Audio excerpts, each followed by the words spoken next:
Bangla live 24/7-এ আপনাদের সকলকে স্বাগত জানাই। সন্দেশখালীতে 10 বছর ধরে মাঝরাতে পিঠে খেয়েছে, বদলা নেবেন তো?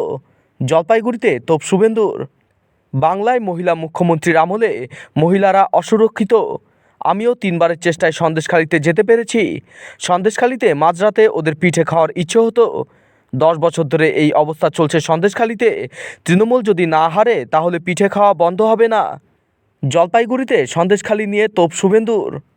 আমাদের প্রধানমন্ত্রী যেদিন রেখা পাত্র মহোদয়াকে ফোন করেন, আপনারা পরে শুনেছেন তো কি বলছিলেন? বলছিলেন শক্তি স্বরূপা, আপনারা হলেন শক্তি। আমরা কেউ ভারতকে পিতা বলি না, আমরা ভারতকে মাতা বলি। আর এই মাতা ভগিনীরা পশ্চিম বাংলায় তথাকথিত মহিলা মুখ্যমন্ত্রীর আমলে সবচেয়ে অসুরক্ষিত। আপনাদের উপর প্রতিদিন অত্যাচার হয়। গত 3 বছরে যা হয়েছে সে তো ইতিহাস।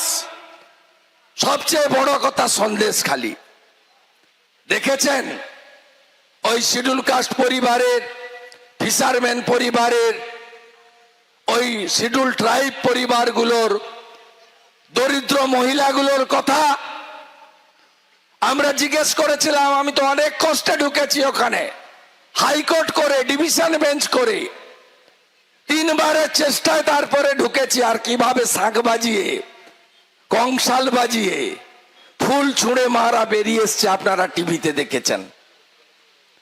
তারা বলছে মধ্যরাত্রে কম বয়সী, দেখতে সুন্দর মহিলাদেরকে শাহজাহান শেখের লোকেরা ফরমান পাঠাতো, যেতে হবে পার্টি অফিসে।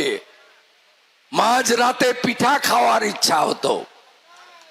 একদিন নয়, দুদিন নয়, 10 বছর ধরে এটা করেছে। মারা 19 তারিখে বদলা নেবেন না?